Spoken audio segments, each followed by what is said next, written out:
గట్టిగా హల్లెలూయా చెప్పండి. హల్లెలూయా హల్లెలూయా. వాక్యంలోకి వెళ్దాం. ఏ వాక్యాన్ని ధ్యానిస్తున్నాం? Very good. ఎన్నో అధ్యాయం? Very good. 12వ అధ్యాయం. మత్తయి సువార్త 12వ అధ్యాయాన్ని ధ్యానిస్తున్నాం. చివరిసారిగా జరిగిన కుటుంబ ప్రార్థన దేవుడు దేని గురించి మాట్లాడినాడు? Very good. చెప్పలేదండి ఆ పాప కోసం. దేని గురించి మాట్లాడంటే నీవెవరు పక్షంగా ఉన్నావు అనే అంశం గురించి దేవుడు మాట్లాడినాడు. సో ఆ వాక్యము మీరు ఎవరు పక్షంగా ఉన్నారు, ఏ ఏ విషయాల్లో ఎవరెవరు పక్షం ఉన్నారని చెప్పేసి దేవుడు మాట్లాడినాడు. 3 విషయాల్లో ముగ్గురు గురించి మాట్లాడినాడు. 3 సందర్భాలను తీసుకొని ఆ 3 సందర్భాల్లో అక్కడున్న వ్యక్తులు ఎవరు పక్షంగా ఉన్నారు, ఎవరు పక్షంగా ఉండడం వల్ల వాళ్ళ జీవితంలో ఏం జరిగింది అనే అంశం గురించి దేవుడు మాట్లాడినాడు. ఒకవేళ మీరు మర్చిపోయి ఉంటే యూట్యూబ్లో ఉంటుంది కాబట్టి చూసి విని మళ్ళీ గుర్తు చేసుకొని ఆ సందర్భం వచ్చినప్పుడు అలా ప్రవర్తించి ఆత్మీయంగా బలపడాలని మీకు అందరికీ తెలియజేస్తున్నాను. హల్లెలూయా. సరే, ఈరోజు దేవుడు ఏం మాట్లాడతారో చూద్దాం. మత్తయి సువార్త 12వ అధ్యాయం 30వ వచనం. నా పక్షమున ఉండని వాడు నాకు విరోధి, నాతో కలిసి సమకూర్చని వాడు చెదరగొట్టువాడు. దేవుడి వాక్యం ద్వారా మనందరితో మాట్లాడడం గాక. గట్టిగా చెప్పండి రామని. అదే హల్లెలూయా కానీ ఆమేన్ కానీ చెప్పాలా. దేవుడు మిమ్మల్ని ఆశీర్వదించగాక అంటేనే ఆమేన్ చెప్తారా అట్లా? మరి హల్లెలూయా. సరే, నా పక్షముగా నుండని వాడు నాకు విరోధి, నాతో కలిసి సమకూర్చిన వాడు చెదరగొట్టువాడు. మొదటి భాగం అయిపోయింది. నా పక్షముగా ఉండని వాడు నాకు విరోధి అనే అంశం గురించి దేవుడు నిన్న మాట్లాడేసినాడు. ఈరోజు రెండో అంశం, రెండో భాగం అందులో ఏంటి? నాతో కలిసి సమకూర్చని వాడు చెదరగొట్టువాడు.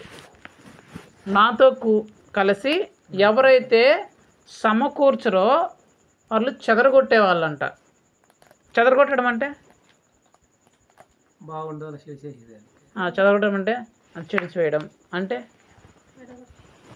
విడగొట్టడం, చల్లా చెదరు చేసేయడం, ఒక దగ్గర ఉన్న దాన్ని తలా దిక్కు వెళ్ళిపోయేలాగా చేయడం. యేసుప్రభువు అంటున్నాడు, నా పక్షంగా ఎవరైతే సమకూర్చరో, నాతో కలిసి ఎవరైతే సమకూర్చరో వారు చిల్లాపల్లా చేసేవాళ్ళు అంటారు కదా. అంటే ఎక్కడ పడితే అక్కడ వెళ్ళిపోయేలాగా చేసేవాళ్ళు అంటున్నాడు. యేసుప్రభువు ఏమంటున్నాడంటే నాతో కలిసి సమకూర్చని వాళ్ళు అని దేవుడు అంటున్నాడు కదా. అసలు ఏం సమకూర్చాల దేవునితో కలిసి అనేది మనకు తెలియాలి. యేసుప్రభువు ఏమంటున్నాడు? నాతో కలిసి ఎవరైతే సమకూర్చరో వాళ్ళు చెదరగొట్టు వాళ్ళు అని దేవుడు చెప్పినాడు. అసలు దేవునితో కలిసి ఏం సమకూర్చాలా? మనం ఏం సమకూర్చాలా, ఏం సమకూర్చకూడదు? ఏం సమకూర్చకపోతే దేవుడు వాళ్ళని చూసి చెదరగొట్టు వాళ్ళు అని అంటున్నాడు అనేది మనం తెలుసుకోవాలి. సరేనా? సో నాతో కలిసి సమకూర్చని వాళ్ళు చెదరగొట్టు వాళ్ళు అని దేవుడు అంటున్నాడు. ఈ వాక్యం అయిపోయిన తర్వాత మీకు తెలుస్తుంది అసలు దేవునితో కలిసి మనం దేవునితో కలిసి ఏం సమకూర్చాలా అని. రే వదిలివాయ్, కూర్చో సైలెంట్గా. చేతులు ఉండలేవా? ఆమెకు ఆ షాప్ మీద ఉంటుంది కళ్ళు. అది తెచ్చి 10 సంవత్సరాలు అయిందమ్మా. నువ్వు దాన్ని పీకదంట. ఆమె వాక్యం అనేదిలే అయ్యేదిలే. నా షాప్ పోయిందని. హల్లెలూయా. సో ఇప్పుడు సమకూర్చాలా దేవునితో కలిసి. అసలు ఏం సమకూర్చాలా? దేన్ని సమకూర్చాలా? యేసుప్రభుతో కలిసి సమకూర్చమంటే యేసుప్రభు ఇక్కడ వచ్చేసి మీరు సమకూర్చాలంటే చెప్తాడా? చెప్పడు కదా. అంటే దేవుని కోసం సమకూర్చేవి కొన్ని ఉన్నాయి. వాటిని సమకూరిస్తే దేవుని కోసం మనం సమకూర్చినట్లు. యేసుప్రభు వారు ఒక వాక్యం చెప్తారు కదా, మేకల్ని గొర్రెల్ని పక్కన పెట్టి గొర్రెలను చూసి నేను ఆకలితో ఉన్నప్పుడు మీరు నాకు అన్నం పెట్టారు, దప్పికగా ఉన్నప్పుడు దాహం ఇచ్చినారు, బట్టలు లేనప్పుడు నాకు బట్టలు ఇచ్చినారంటే వాళ్ళు ఏమంటున్నారు? అయ్యా నువ్వెప్పుడు వచ్చావయ్యా, నువ్వెప్పుడున్నావు ఆకలితో, నువ్వెప్పుడున్నావు దప్పికతో, నువ్వెప్పుడున్నావు బట్టలు లేకుండా అడిగితే యేసుప్రభు ఏమంటున్నాడు? అదిగో నా సేవకులలో నన్ను నమ్ముకున్న వాళ్ళు మీరు వారికి అలాగ చేశారు కాబట్టి నాకు చేసినట్లు అన్నారు. అక్కడ యేసుప్రభు చేసినారు వాళ్ళు ఇలా ఎవరు చేసినారు? యేసుప్రభు నమ్ముకున్న బిడ్డలకు ఆ విషయాలు చేస్తున్నారు. యేసుప్రభు నమ్ముకున్న వాళ్ళ సేవకులు ఎవరైతే ఉన్నారో వాళ్ళకి సేవకుల అవసరాలు తీర్చిన వాళ్ళు, ఆకలితో ఉన్నప్పుడు అన్నం పెట్టినారు, దాహంతో ఉన్నప్పుడు దాహం ఇచ్చినారు, బట్టలు లేకుండా ఉన్నప్పుడు బట్టలు ఇచ్చినారు సేవకులకి. యేసుప్రభు ఏమంటున్నాడు, మీరు వాళ్ళకి చేశారు కాబట్టి నాకు చేసినట్లు అన్నాడు. యాక్చువల్గా వాళ్ళు యేసుప్రభు కోసం యేసుప్రభు చేయాల, ఎవరు చేసినారు, సేవకు చేస్తున్నారు కాబట్టి యేసుప్రభు చేసినట్లు అంటున్నాడు. దాన్ని బట్టి ఇక్కడ చూస్తే నా పక్షముగా ఉండని వారు, నా పక్షముగా సమకూర్చిన వారు, నాతో కలిసి సమకూర్చిన వారు చెదరగొట్టువారు అంటున్నాడు కదా. యేసుక్రీస్తు కలిసి సమకూర్చడం అంటే యేసుప్రభు ఇక్కడికి వచ్చేసి నువ్వు అది సమకూర్చి ఇది సమకూర్చని చెప్తాడా? చెప్పడు. ఏమంటే దాని అర్థం ఏంటంటే యేసు ప్రభుకు సంబంధించిన కొన్ని విషయాలు ఉంటాయి. ఆ కొన్ని విషయాలను బట్టి నువ్వు వాటిని సమకూరుస్తున్నావా లేదా, వాటికి సంబంధించి నువ్వు సమకూరిస్తే దేవునితో కలిసి నువ్వు సమకూర్చినట్లు, వాటిని నువ్వు సమకూర్చకపోతే దేవునితో కలిసి నువ్వు సమకూర్చినట్లు. అర్థమైందా? యేసుక్రీస్తుకు సంబంధించిన కొన్ని విషయాలు ఉంటాయి. ఆ విషయంలో సమకూర్చబడడానికి నువ్వు పాటుపడితే నువ్వు దేవునితో కలిసి సమకూరుస్తున్నట్లు. నువ్వు ఆ విషయంలో నువ్వు పాటుపడకపోతే నువ్వు దేవునితో కలిసి సమకూర్చినట్లు. సో ఈరోజు దేవుడు ఏమంటుందంటే నాతో కలిసి సమకూర్చని వాడు చెదరగొట్టువాడు అని యేసుప్రభు అంటున్నాడు. సో ఈరోజు దేవుడు మనందరితో మాట్లాడుతున్న అంశం ఏంటంటే నీవు దేనిని సమకూరుస్తున్నావు? ఏంటి చెప్పండి? నన్ను కాదు, మిమ్మల్ని అనుకోండి. చెప్పండి. నేను దేనిని సమకూరుస్తున్నాను. సో దేవుడు ఇదే ఈరోజు మనందరితో మాట్లాడుతున్నావు. అసలు నువ్వు దేనిని సమకూరుస్తున్నావు? యేసుప్రభు అంటే నాతో కలిసి ఎవరైతే సమకూర్చారో వాళ్ళు చెదరగొట్టు వాళ్ళు అని అంటున్నాడు. సో చాలామంది సమకూరుస్తున్నారు, కానీ యేసుతో కలిసి సమకూరుస్తున్నారంట కొందరు యేసుతో కలిసి సమకూర్చకుండా వేరే వాళ్ళతో కలిసి సమకూరుస్తున్నారు. సో రెండు రకాల వ్యక్తులు ఉన్నారు. యేసుక్రీస్తుతో కలిసి సమకూర్చే వాళ్ళు ఉన్నారు, యేసుక్రీస్తుతో కాకుండా వేరే వాటితో కలిసి సమకూర్చే వాళ్ళు ఉన్నారు. సో ఇప్పుడు నువ్వు ఆ కేటగిరీలో ఎవరితో దేనిని సమకూరుస్తున్నావు? సో ఈరోజు దేవుడు మనందరితో మాట్లాడుతున్న అంశము నీవు దేనిని సమకూరుస్తున్నావు. సో బైబిల్లో మనం కొందరు వ్యక్తులను చూసుకుందాం, కొందరు వ్యక్తుల్ని కొందరు సందర్భాలను చూసుకుందాం. ఆ బైబిల్లో ఆ సందర్భంలో ఆ వ్యక్తులు దేనిని సమకూర్చుకున్నారు, ఆ సమకూర్చుకోవడం వల్ల దాని వలన కలిగిన ప్రతిఫలం ఏంటి అనేది మనం తెలుసుకుందాం. దాన్ని బట్టి ఆ సందర్భంలో మనం దేనిని సమకూర్చుకుంటున్నాము, ఆ సమకూర్చుకోవడం వల్ల మనకి ఎలాంటి పరిస్థితులు మనకు కలుగుతాయి, మనం అసలు దేన్ని సమకూర్చుకోవాలి, దేన్ని సమకూర్చుకోకూడదు అనేది మనకు తెలుస్తుంది. కాబట్టి చూసుకుందాం. మొట్టమొదటిగా బైబిల్లో ఎవరెవరి వ్యక్తులు ఏమేమి సమకూర్చుకోవడం వల్ల ఏమేమి జరగదు చూద్దాం. లూకా సువార్త 12వ అధ్యాయం 16 నుంచి 21 వరకు నేను చదువుతాను, మీరు వినండి. లూకా సువార్త 12వ అధ్యాయం 16 నుంచి 21 వచనం వరకు. మరియు ఆయన వారితో ఈ ఉపమానం చెప్పెను. ఒక ధనవంతునికి భూమి సమృద్ధిగా పండెను. అప్పుడు అతడు నా పంట సమకూర్చుకొనుటకు నాకు స్థలము చాలదు గనుక నేనేమి చేతునని తనలో తాను ఆలోచించుకొని నిన్నలాగు చేతును, నా కొట్లు విప్పి వాటికంటే గొప్ప వాటిని కట్టించి అందులో నా ధాన్యం అంతటిని నా ఆస్తిని సమకూర్చుకొని నా ప్రాణమా అనేక సంవత్సరములకు విస్తారమైన ఆస్తి నీకు సమకూర్చబడి ఉన్నది, సుఖించుము, త్రాగుము, సంతోషించుము అని చెప్పుకుందును అనుకొనెను. ఇక్కడ ఒక వ్యక్తి ఉన్నాడంట. ఆ వ్యక్తి ఏం సమకూర్చుకున్నాడంటే ఆ వ్యక్తి డబ్బులు సంపాదించుకోవాలా, ఆస్తిపాస్తులు సంపాదించుకోవాలా అనే ఉద్దేశం కలిగి ఏవేవో పనులు చేసి ధనాన్ని, ఆస్తిపాస్తులు అంతటినీ సమకూర్చుకున్నాడంట. తను తినకో పస్తులుండో అన్యాయం చేసి అక్రమాలు చేశాడు అవన్నీ పక్కన పెడితే తనకు ఆ డబ్బులు, ధనము, ఆ ఆస్తి అంతా ఎంతగా సంపాదించుకున్నాడంటే నేను ఇంకా కూర్చొని తింటే కూడా నేను తరిగిపోనంత ఆస్తి, నేను ప్రతిరోజు ఇంకా కూర్చొని తిన్నా కూడా తరిగిపోనంత ఆస్తిని నేను సంపాదించుకోవాలనే ఉద్దేశంతో అన్నీ పక్కన పెట్టేసి ఏమేమి చేసినాడేమో కానీ ఆస్తి మొత్తం సమకూర్చుకున్నాడంట. ధనాన్ని సమకూర్చుకున్నాడంట, ఆస్తిని, అంతస్తుని అంతటిని, ఎంత ఆస్తిని సంపాదించుకున్నాడంటే ఆ రోజు రాత్రి అనుకుంటున్నాడంట మొత్తం ఆస్తిని అంతటిని సంపాదించుకొని, మొత్తం ధనాన్ని అంతా సంపాదించుకొని ఆ రాత్రి ఏమనుకుంటున్నాడట, నాకు అక్కడ రాయబడమాట, నాకు విస్తారమైన ఆస్తి సమకూర్చబడి ఉన్నది, రేపటి నుంచి నేను తింటాను, త్రాగుతాను, సుఖిస్తాను, ఎంజాయ్ చేస్తాను అనంత ఆస్తి సంపాదించుకున్నాడంట. మన భాషలో అంటే కొన్ని కోట్లు సంపాదించేసినాడంట. అతడు ఎన్ని సంవత్సరాలు సంపాదించినాడో ఎన్ని పక్కన పెడితే, ఎట్లా సంపాదించినాడని పక్కన పెడితే, ఏమేమి చేసి సంపాదించినాడని పక్కన పెడితే, అతను చాలా సంవత్సరాల కష్టపడి కొన్ని కోట్ల ఆస్తి సంపాదించినాడు, సమకూర్చుకున్నాడు. తను రాబోయే రోజుల్లో బాగా ఎంజాయ్ చేయాలని, బాగా తినాలని, త్రాగాలని, బాగా ఎంజాయ్ చేయాలనే ఉద్దేశంతో కొన్ని కోట్ల ఆస్తిని తన కోసం సంపాదించి పెట్టుకొని ఈరోజు రాత్రి మనసులో అనుకుంటున్నాడంట, ఆహా నాకు ఇంత ఆస్తి సమకూర్చబడింది, నేను ఎన్నెన్నో చేసి ఇంత ఆస్తి నేను సమకూర్చుకున్నాను, రేపటి నుంచి ఇంకా నేను ఎంజాయ్ చేస్తాను చూడు, నా ఎంజాయ్ చేసి అందరూ కుళ్ళుకోని చచ్చిపోవాలా, ఎట్లా ఎంజాయ్ చేస్తానో, ఎట్లా కార్లలో బైకులో తిరుగుతానో, ఎట్లా త్రాగుతానో, ఎట్లా తిరుగుతానో, ఏమేమి ఎంజాయ్ చేస్తానో మీరు చూద్దుండండి అనుకొని ఆ రాత్రి అనుకున్నాడంట. ఇంకా రాత్రి అనుకొని పడుకుంటే అక్కడ ఏమంది 20. అయితే దేవుడు, వెర్రివాడ, ఈ రాత్రి నీ ప్రాణము నడుగుచున్నారు, నీవు సిద్ధపరిచినది ఎవని వగునని అతనితో చెప్పెను. దేవుని ఎడల ధనవంతుడు కాక తన కొరకే సమకూర్చుకున్నవాడు అలాగుననే ఉండని చెప్పిన. ఇతను అనుకుంటున్నాడు, రాత్రి చూసుకొని ఇంక రేపు పొద్దున్న అవ్వడం ఆలస్యము, పొద్దున్నే నిద్ర లేయడమో ఎంజాయ్తోనే నేను లేస్తాను అన్నట్టుగా అనుకుంటున్నాడు ఇతను. పొద్దున్న లేస్తే చాలు ఇంకా ఎంజాయ్మెంట్ స్టార్ట్ అయిపోతుంది అనుకుంటే ఈరోజు రాత్రి ఏమంటున్నాడు, ఓరి వెర్రోడా, ఈరోజు రాత్రే నేను చంపేస్తాను రా, నువ్వు ఇంత సమకూర్చుకున్నావు కదా, ఇన్ని సంవత్సరాలు కష్టం చేసినావు, అన్యాయం చేసినావు, అక్రమాలు చేసినావు, ఏమేమో చేసి ఎన్నెన్నో చేసి ఇంత ఆశను సమకూర్చుకున్నావు కదా, ఈ రోజు రాత్రి నువ్వు చచ్చిపోతున్నావు, రేపటి నుంచి నువ్వు ఎట్రా నువ్వు ఇస్తావు అని చెప్తూ కింద ఒక మాట అంటున్నాడు, ఏంటంటే దేవుని ఎడల ధనవంతుడు కాక వాడి కోసమే ధనాన్ని సంపాదించుకునే పరిస్థితి ఇలాగే ఉంటుంది అని దేవుడు చెప్తున్నాడు. సో మొట్టమొదటిగా ఈ వ్యక్తి దేన్ని సమకూర్చుకున్నాడు? డబ్బుల్ని, ఆస్తుల్ని, ఐశ్వర్యాలని సమకూర్చుకున్నాడు. ఎంతగా సమకూర్చుకున్నాడంటే ఇంకా తనకు లెక్కలేనంతగా సమకూర్చుకున్నాడు. ఇంకా రేపు నుంచి ఎంజాయ్ చేసేంతగా సమకూర్చుకున్నాడు. కానీ అతను ఏం మర్చిపోయాడంటే అక్కడ రాబడిన మాట, దేవుని ఎడల ధనవంతుడు కాక తన కోసమే సమకూర్చుకున్నాడు.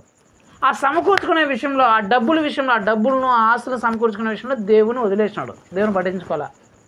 దేవుడు ఏమైపోయినాడో దేవుడి గురించి అసలు పట్టించుకునే లేకుండా డబ్బులు, ఆస్తి, డబ్బులు, అది ఏది అని చెప్పేసి మొత్తం డబ్బుల కోసమే తన జీవితానంతా, తన కష్టాన్నంతా, తన శక్తినంతా, తన తెలివిని, తన జ్ఞానాన్ని అంతా, తన చదువునంతా అంతటినీ డబ్బులు సంపాదించే మీదే పెట్టేసినాడు. అరే దేవుడు ఉన్నాడు, దేవుడి కోసం మనం సమయాన్ని వెచ్చించాలా అనే దేవుడి గురించి పట్టించుకోకుండా దేవుని వదిలేసి మొత్తం డబ్బుల మీదే పిచ్చి పడిపోయి డబ్బులనే సంపాదించాడు. రేపటి నుంచి ఎంజాయ్ చేద్దాం, ఈరోజు రాత్రి దేవుడు ప్రాణాన్ని అడిగాడు. సో మొట్టమొదటిగా నేనేం చెప్పాలనుకున్నా అంటే, ఆస్తుల్ని, ఐశ్వర్యములు దేవుణ్ణి పక్కన పెట్టి, దేవుని ఎడల ధనవంతుడు కాకుండా దేవుణ్ణి పక్కన పెట్టి డబ్బులను, ఆస్తులను, సంపదని సంపాదించుకోవాలని చూసే వాళ్ళ జీవితంలో జరిగేది అంటే బహు నష్టం జరుగుతుంది. ఆ ప్రాణము ఆస్తులకి అంతటికంటే విలువైనదే లేదా? అతను సంపాదించుకున్న ఆస్తి అంతటికంటే అతని ప్రాణమే కదా మిక్కిలి విలువైంది. సో అతను కోల్పోయింది, తన ప్రాణాన్నే కోల్పోయాడు. ఇస్కరియోతు యూదా గురించి తెలుసు కదా, 30 వెండి నాణాల కోసం ఎవరిని అమ్మేసినాడు? యేసుప్రభునే అమ్మేసినాడు. ఇస్కరియోతు యూదా 30 వెండి నాణాలు సంపాదించుకోవడానికి, ఆ డబ్బును సంపాదించుకోవడానికి, ఆ 30 వెండి నాణాల కోసము యేసుప్రభునే అమ్మేసినాడు. అతని పరిస్థితి ఏమైంది? తనంతట తానే ఉరేసుకున్నాడు. ఉరేసుకొని కింద పడిపోతే పొట్ట పగిలి పేగులు బయటకు వచ్చేలాగా చచ్చిపోయినాడు. డబ్బులు 30 రూపాయలు, 30 వెండి నాణాల కోసం డబ్బులు సంపాదించుకోవాలన్న ఆశతో డబ్బులు సమకూర్చుకున్నాడు దేవుని పక్కన పెట్టి. ఎప్పుడైతే పక్కన పెట్టాడో తన చేతులతో తాను ఊరేసుకునే పరిస్థితి వచ్చింది. ఆ ఊరేసుకున్న తాడు కింద పడితే పొట్ట పగిలి పేగులు బయటకు వచ్చేలాగా చాలా దారుణంగా చచ్చిపోయాడు. నయమాన్ గురించి కూడా మీకు తెలుసు. ప్రార్థన చేయాల్సిన నయమాన్ స్టోరీ మీకు తెలుసు కదా. అందులో గెహజీ ఏం చేస్తాడు? ఎలీషా గారు ప్రార్థన చేస్తానంటే ఈ గెహజీ ఆ నయమాన్ దగ్గర పోయి, నేను డబ్బులు సంపాదించుకుంటాను, నేను వస్త్రాలు తెచ్చుకుంటాను, వెండి తెచ్చుకుంటాను అని చెప్పేసి ప్రార్థన చేయకుండా దేవుని పక్కన పెట్టేసి ఆ వెండి కోసం, ఆస్తి కోసం, బట్టల కోసం పరిగెత్తాడు. వచ్చాడు ఎలీషా దగ్గరికి వస్తే, ఎక్కడ పోయినా నయమాన్ అంటే, అయ్యా నేను ఎక్కడ పోయినా అబద్ధం చెప్పాడు. అబద్ధం చెప్తే అప్పుడు ఎలీషా గారు వెంటనే అంటున్నాడు, అరే నువ్వు ఇది డబ్బులు సంపాదించుకున్న టైమా, ఆస్తులు అంతస్తులు సంపాదించుకున్న టైమా, నువ్వు దేవుని పక్కన పెట్టి ఆస్తులు అంతస్తులు సంపాదించుకోవడం పోతావా? నయమాను కలిగిన కుష్టు నీకు, నీ పిల్లలకి, నీ తరతరాలకి నీకు వస్తుంది అనగానే వెంటనే ఆ నయమాను కుష్ఠోడైపోయాడు. ఆ నయమాను కుటుంబం సంతానం అంతా కుష్ఠరోగులుగా పోవాల్సి వచ్చింది. కారణం ఏంటి? వీళ్ళు ముగ్గురు దేన్ని సమకూర్చుకున్నారంట? ధనాన్ని, డబ్బుల్ని, ఆస్తుల్ని సమకూర్చుకున్నారంట దేవుని పక్కన పెట్టేసి. ఇలా పక్కన పెట్టేసి సమకూర్చుకున్నారు కాబట్టి వాళ్ళ జీవితంలో అలాంటి భయంకరమైన పరిస్థితులు ఎదురయ్యాయి. నెంబర్ 2 చూద్దాం. ఆదికాండం 13వ అధ్యాయం 8వ వచనం. కాబట్టి అబ్రహాము, మన బంధువులం గనుక నాకును నీకును, నా పశువుల కాపరులకు నీ పశువుల కాపరుకును కలహం ఉండకూడదు. ఈ దేశమంతటియు నీ ఎదుటనున్నది కదా, దయచేసి నన్ను విడిచి వేరుగా ఉండుము. నీవు ఎడమ తట్టుకు వెళ్ళిన ఎడల నేను కుడి తట్టునకు, నీవు కుడి తట్టును వెళ్ళిన ఎడల నేను ఎడమ తట్టుకును వెళ్ళుదనని లోతుతో చెప్పగా, లోతు తన కన్నులెత్తి యోర్దాను ప్రాంతం అంతటినీ చూసెను.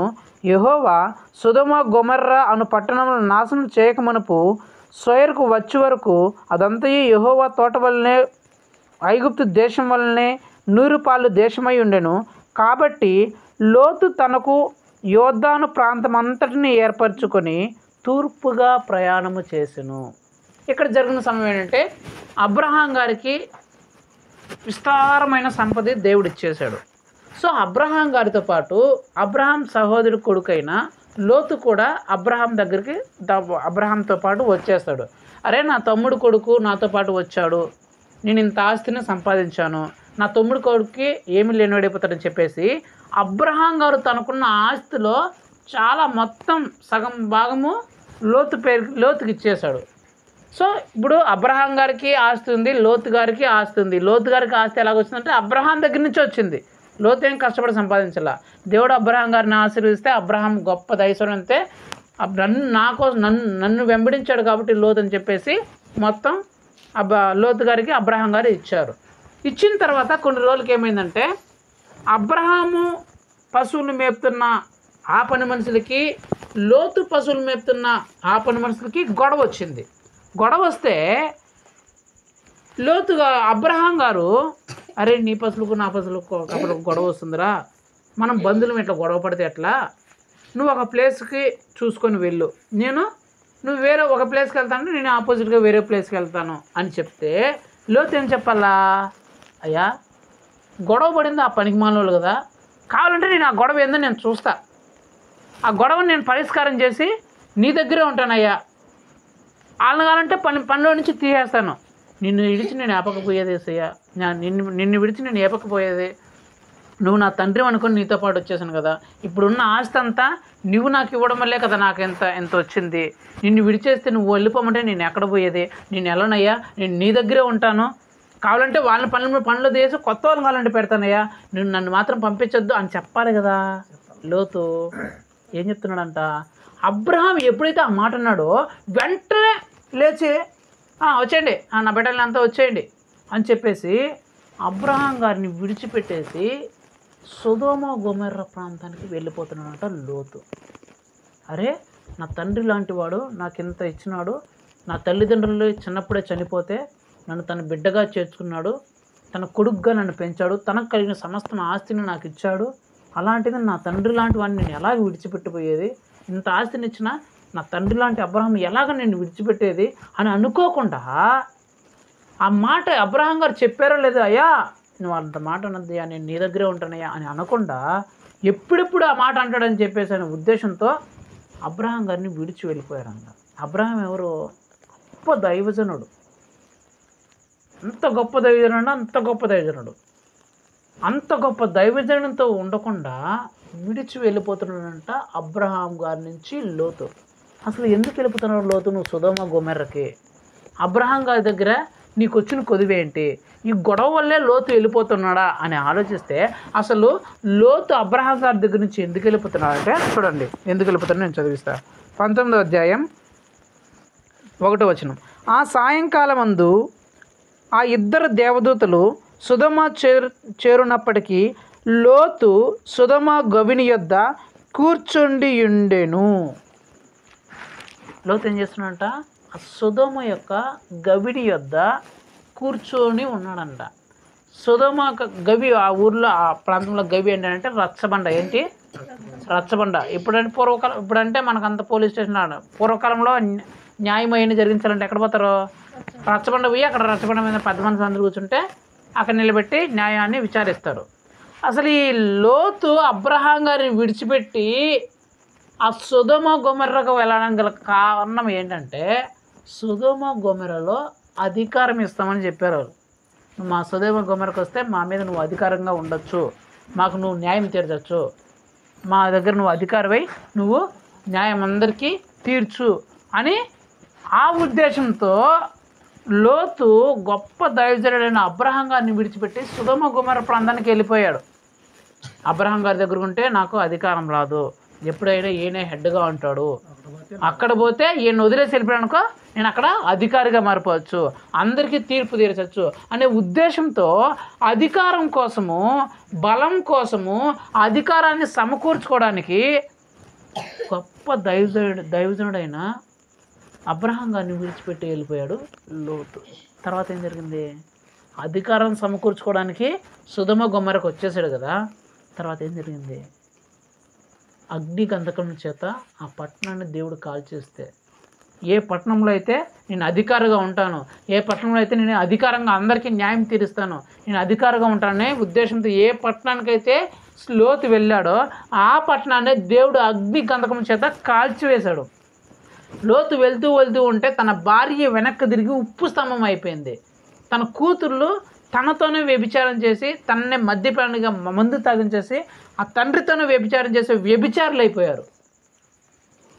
ఎప్పుడైతే ఈ లోతు గొప్ప దైవజనుడైన అబ్రహాం గారి సహవాసాన్ని వదులుకొని దేవునితో ఉండాల్సిన ఆ సహవాసాన్ని విడిచిపెట్టి అధికారాన్ని సమకూర్చుకోవడానికి, ఆ బలమును సమకూర్చుకోవడానికి, ఎప్పుడైతే ఆ బలాన్ని, అధికారాన్ని సమకూర్చుకోవాలని చూశాడో అది దేనికి కారణమైంది?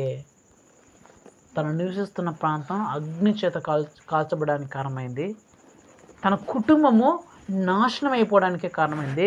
తన బిడ్డలు వ్యభిచారులుగా, చెడు పనులు చేసేవాళ్ళుగా, అసహ్యమైన పనులు చేసేవాళ్ళుగా తయారవడానికి కారణమైంది. రెండోది, తానే ఒక పాపిష్టి పని చేసేవాడిగా లోతు తయారయ్యాడు. చాలామంది చూడండి, ఇప్పుడు అధికారంలో ఉన్న వాళ్ళు, బలం ఉన్నోళ్ళు, తమకున్న అధికారం వల్ల, బలం ఉన్న వల్ల తమ పిల్లలు చాలా దుర్మార్గమైన పనులు, చెడు పనులు చేస్తుంటారు. మా డాడీకి అధికారం ఉందిలే, మా డాడీకి బలం ఉందిలే, మా అమ్మకు అధికారం, మా అమ్మకు బలం ఉందిలే, ఏం చేసినా మా అధికారం చేత మేము కాపాడబడతామని తమ పిల్లలు ఎలాంటి నీచమైన పనులకు, ఎలాంటి చెడు పనులకు తెగిస్తున్నారో ఒకసారి మీరు చూడండి. మనం వింటూ ఉంటాం, ఆ అధికారి కుమారుడు ఇట్లా చేసి ఒక అమ్మాయిని బలవంతంగా చేసి చంపేశాడు, జైలు శిక్షేశాడు, ఈ అధికారి కుమారుడు ఇట్లా చేసినాడు అని చెప్పేసి మనం న్యూస్లో కూడా వింటూ ఉంటాం. పిల్లలాగా చెడిపోవడానికి కారణం ఏంటంటే అధికారం. ఈ లోతు కుటుంబం అంతగా చెడిపోవడానికి కారణం ఏంటంటే అధికారాన్ని సమకూర్చుకోవాలని చూశాడు లోతు. నిన్న మనం దేవుడు నా పక్షముగా ఉండడం అనే అంశంలో నుంచి కోరహు, దాతాను, అబ్రాము గురించి మాట్లాడాడు కదా. కోరహు, దాతాను, అబ్రాము కుమారులు వాళ్ళు ఎలా చనిపోయారు? భూమి వాళ్ళ దగ్గరున్నే చీలిపోతే వాళ్ళు ఆ భూమి లోపల పడిపోయి చనిపోయినారు కదా.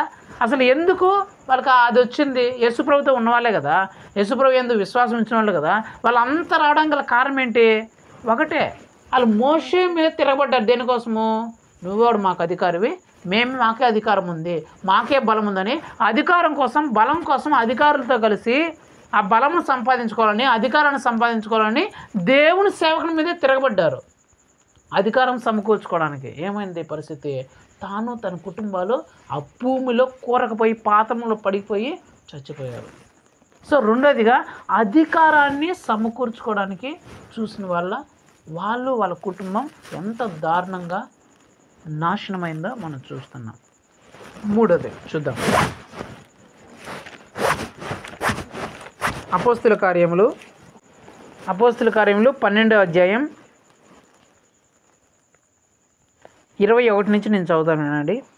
నియమింపబడిన దినమందు హేరోదు రాజవస్త్రములు ధరించుకొని న్యాయపీఠం మీద కూర్చుండి వారి ఎదుట ఉపన్యాసము చేయగా జనులు ఇది దైవ స్వరమే కానీ మానవ స్వరము కాదని కేకలు వేసిరి. అతడు దేవుణ్ణి మహిమపరచినందున వెంటనే ప్రభువు దూత అతను మొత్తెను గనుక పురుగులు పడి ప్రాణము విడిచెను. ఇక్కడ జరిగిన సమయం అంటే హేరోదు అనే ఒక రాజు న్యాయపీఠం మీద కూర్చొని ఉపన్యాసం చేశాడంట, ఉపదేశం చేసినట్టు. ఇప్పుడు ఎలాగైతే నేను మీకు దేవుని వాక్యాన్ని చెప్తున్నానో అలాగ ఆయన చాలామంది టీవీ స్పీకర్లో చెప్తుంటారు కదా, ఉపన్యాసాలు చేస్తుంటారు కదా, రాజకీయ నాయకులు వాళ్ళందరూ చెప్తుంటారు కదా. అలాగే ఈయన కూడా ప్రజలందరూ చాలామంది వచ్చుంటే ఆయన కూడా ఒక ఉపన్యాసం చేశాడంట. ఉపన్యాసం చేస్తే అక్కడ ఉండే ప్రజలందరూ ఆ ఉపన్యాసం అని అబ్బా దేవుడే వచ్చి మాట్లాడినట్టుందిరా, అబ్బా ఈయన మాట్లాడితే దేవుడే మాట్లాడినట్టుందిరా, ఎంత బాగా మాట్లాడు, దేవుడు వచ్చాడమ్మా, అయ్యా నువ్వు మాట్లాడితే దేవుడే మాట్లాడినట్టుందయ్యా, నువ్వే దేవుడిలాగా ఉండవయ్యా, నీ స్వరము దేవుని స్వరంలాగా ఉంది, నువ్వు మాట్లాడుతుంటే దేవునిలాగా ఉందని చెప్పి వీళ్ళు పొగిడేస్తున్నారంట ఎవరిని, ఆ హేరోదు రాజుని. ప్రజలందరూ నువ్వు మాట్లాడుతుంటే దేవుడు, అసలు దేవుడు మాట్లాడితే ఎలా ఉంటుందా, నువ్వు మాట్లాడితే ఎలాగుంటుందయ్యా, అసలు దేవుడి కంటే నువ్వే బాగా మాట్లాడినట్టుగా ఉండవయ్యా, అసలు దేవుడు కూడా ఇలాగ మాట్లాడేమయ్యా అని ఈ ప్రజలందరూ హేరోదు రాజుని పొగుడుతుంటే అదే సూపర్, వెరీ గుడ్, అది నేను మాట్లాడితే అట్లా ఉంటుంది, నేను ఉపదేశం చేస్తే అలాగుంటుంది, నేను వాక్యం చెప్తే అలాగుంటుంది, నా ఉపన్యాసం అంటే ఏమనుకుంటారు, అద్దీ అట్లా పొగడాలా, అట్లా అద్దీ అంటున్నానండి అనుకుంటానంట ఎవరో మనసులో ఈ హేరోదు రాజు. అలా నీ స్వరము దేవుని స్వరంలాగా ఉందయ్యా, నువ్వు భలే మాట్లాడుతుంటే దేవునిలాగా ఉంది అని మాట్లాడుతుంటే ఇతను ఏమన్నా అయ్యో నేను అంత భాగ్యం నాకు, అసలు దేవుడు అంటే ఎట్లా ఉంటాడు, ఆయన అంటే ఏంటి, ఆయనతో నాకు పోలిక అంటే చిచ్చి, నేనంటే దుమ్ము, నేను ధూళి లాంటిని, నేను పేడ పురుగు లాంటిని, నీటి ఆవిరి బొగ్గు లాంటిని, పెంట కుప్ప లాంటిని, అసలు దేవుడితో నన్ను పోల్చమంటే చచ్చా అలాంటి పోల్చకూడదు నన్ను, అసలు దేవుడు అసలు ఎవరితో పోల్చగలమా, ఎవరితో అయినా సమానంగా చేయగలమా మనము అని చెప్పకుండా వెరీ గుడ్ అట్లా పొగడండి, నన్ను అట్లే పొగడండి మీరందరూ, అద్దె ఇంకా పొగడండి అని ఏం చేసినాడంట, దేవుణ్ణి మహింపరచకుండా వాళ్ళు ఈయన పొగుడుతుంటే పొంగిపోయాడంట. అంటే ఎప్పుడైతే ఇతను దేవుణ్ణి మహింపరచకుండా నీ స్వరం దేవుని స్వరంలాగా ఉందయ్యా, నువ్వు చెప్తే అసలు దేవుడే చెప్పినట్లు ఉందయ్యా అని అన్నాడో, ఇతను దానికి అడ్డు చెప్పకుండా అట్లా అనకూడదు, మీరు దేవునితో ఎవరిని పోల్చకూడదు, దేవుడి స్థాయి ఎవరికి రాదు, అసలు మనం ఎక్కడ దేవుడు ఎక్కడ, మన బతుకులు ఎక్కడ, దేవుడు అనే స్థానం ఎక్కడ అని అతను వారించకుండా అద్దే నేనంటే అద్దే అని ఇతను హృదయంలో పొంగిపోయాడంట.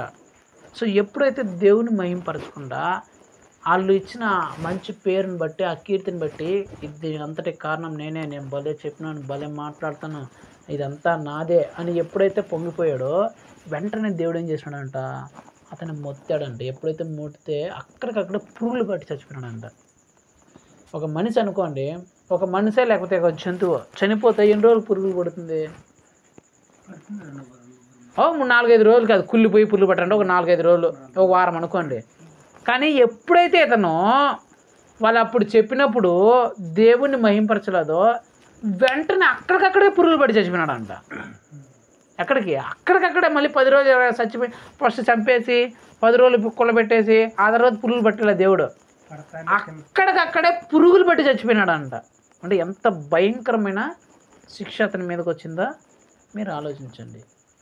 ఆమె తల్లిగారు చెప్పినారు, వాళ్ళ తల్లిగారికి సెప్టిక్ అయింది, ఎప్పుడో సెప్టిక్ అయ్యి కాల్ చేసిన ఎన్నో రోజుల తర్వాత పురుగులు పడే, అంతే కదమ్మా, ఏదోలే అనుకుందాం. అలా పురుగులు పడాలంటే దాదాపుగా వారం రోజులనే పడుతుంది మీరు. కానీ ఇతను ఎప్పుడైతే అక్కడ దేవుణ్ణి మహింపరచలేదో అక్కడికక్కడే పురుగులు పట్టి చచ్చిపోయే స్థితికి పడిపోయాడు. నేనేం చెప్పాలనుకున్నానంటే ఇతను దేన్ని సమకూర్చుకోవాలని చూశాడు, దేవుణ్ణి పక్కన పెట్టి తనకు పేరు, తనకు ఘనత, తనకు కీర్తి, నన్ను పొగడాలా, నన్ను గొప్ప చేయాలా, నన్ను గొప్పగా చెప్పాలా అని తనకు పేరును కీర్తిని దాన్ని సమకూర్చుకోవడానికి ప్రయత్నం చేసినాడు, తనను సమకూర్చుకున్నాడు. దేవుడికి ఏం పేరు వస్తే ఏమనిలే, దేవుడు కాకపోతే దేవుని పట్టించుకోకుండా నాకు పేరు రావాలా, నాకు కీర్తి రావాలా, నాకు ఘనత రావాలని చెప్పేసి ఇతని కీర్తి కోసం, ఇతని ఘనత కోసం, ఇతని పేరు కోసం ఇతని పేరును సమకూర్చుకున్నాడు. కాబట్టి అక్కడికక్కడికే పురుగులు పట్టి చచ్చాడు. అర్థమవుతుంది నేనేం చెప్తున్నాను. ముగ్గురు వ్యక్తులు మీకు చెప్పాను. ముగ్గురు వ్యక్తులు దేవుణ్ణి విడిచిపెట్టి వాళ్ళు సమకూర్చుకున్నారు, కానీ దేవుని కోసం కాదు, వారి కోసం సమకూర్చుకున్నారు. ముగ్గురు కండిషన్లో, ముగ్గురు దాంట్లోనూ వాళ్ళు దేవునికి కాకుండా వాడి కోసం సమకూర్చుకోవడం వల్ల భయంకరమైన పరిస్థితులను ఎదుర్కొన్నారు. మొదటి వ్యక్తి ఏమో దేవుణ్ణి పక్కన పెట్టి తన కోసం డబ్బుల్ని, ఆస్తిని సమకూర్చుకున్నాడు. తన ప్రాణాన్నే పోగొట్టుకున్నాడు. తన కుటుంబం మీదకి భయంకరమైన రోగాల్ని తెచ్చుకున్నారు. తను పడి బద్దలైతే పేగులు బయటకు వచ్చి చచ్చిపోయే భయంకరమైన పరిస్థితికి వచ్చింది. దేవుని కోసం కాకుండా తమ కోసం ఆస్తిని సంపాదించుకున్న వాళ్ళకి. ఇంకొకరు దేవుని పక్కన పెట్టి అధికారాన్ని, బలమును సమకూర్చుకోవాలని చూశాడు. తన కోసం అధికారాన్ని, తన కోసం బలాన్ని సమకూర్చుకోవాలని చూసి సొదొమ గొమొర్రా పట్టణంలో భయంకరమైన నాశనానికి గురయ్యి తన కుటుంబమే దారుణంగా నాశనం అయ్యే పరిస్థితికి వచ్చారు. ఇంకొకరేమో తన కుటుంబమే భయంకరంగా చంపబడే పరిస్థితికి వచ్చింది. మూడో వ్యక్తి దేవుణ్ణి పక్కన పెట్టి తనకు పేరు కోసం, తనకు కీర్తి కోసం, తనకు ఘనత కోసం సమకూర్చుకోవాలని చూసి అక్కడికక్కడే పురుగులు పట్టి కంపు కొట్టే లాగా చచ్చిపోవడం జరిగింది. వీళ్ళు దేవుణ్ణి పక్కన పెట్టి తమ కోసం సమకూర్చుకున్న వాళ్ళు. సో కొందరు ఇంకేం సమకూర్చుకున్నారో చూద్దాం. వీళ్ళందరూ ఎవరు? దేవుని కోసం సమకూర్చలా. ఎవరి కోసం సమకూర్చుకున్నారు? వాళ్ళ కోసం సమకూర్చుకున్న వాళ్ళ పరిస్థితి ఇలాగైంది. మరి దేవుని కోసం సమకూర్చుకున్న వాళ్ళు ఏమయ్యారో చూద్దాం. అసలు దేవుని కోసం వాళ్ళు ఏం సమకూర్చున్నారు అనేది మనం చూసుకుందాం. మొట్టమొదటి వ్యక్తి యెహోషువ 2వ అధ్యాయం 12-13 వచనం నేను చదువుతాను, మీరు వినండి. నేను మీకు ఉపకారం చేసి తిని గనుక మీరును నా తండ్రి ఇంటికి ఉపకారం చేసి నాకు నిజమైన ఆనవాళ్ళు ఇచ్చి నా తండ్రియు, నా తల్లియు, నా అన్నదమ్ములను, నా అక్క చెల్లెండ్రులను, వారికి కలిగి ఉన్న వారందరినీ చావకుండా బ్రతుకునిచ్చి రక్షించున్నట్లుగా దయచేసి యెహోవా తోడని ప్రమాణము చేయమని వారితో చెప్పెను. ఇక్కడ జరిగిన సమయం ఏంటంటే, యెహోషువ, మోషే గారు చనిపోయిన తర్వాత యెహోషువ వాగ్దాన దేశంలోకి 30 లక్షల మంది ఇజ్రాయేల్ ప్రజలను నడిపిస్తుంటే ఎరికో పట్టణంలో ఎరికో గోడలు అడ్డు వచ్చాయి. సో ఎరికో గోడలు అడ్డు రావడానికి ముందు యెహోషువ గారు ఇద్దరు సేవకులని పంపిస్తారు. అక్కడ ఆయన దగ్గరుండే పనిచేసి ఇద్దరిని పంపిస్తాడు. ముందర ఎరికో పట్టణం ఉంది, ఆ ఎరికో పట్టణానికి వెళ్ళి మీరు చూసేస్తారండి అని చెప్పి పంపిస్తారు. ఆ సేవకులు అక్కడ పోతారు. పోయి ఎరికో పట్టణం దగ్గరికి పోతే అక్కడ ఆ పట్టణం మీద ఒక వ్యభిచారం చేసే ఒక స్త్రీ ఉంటుంది.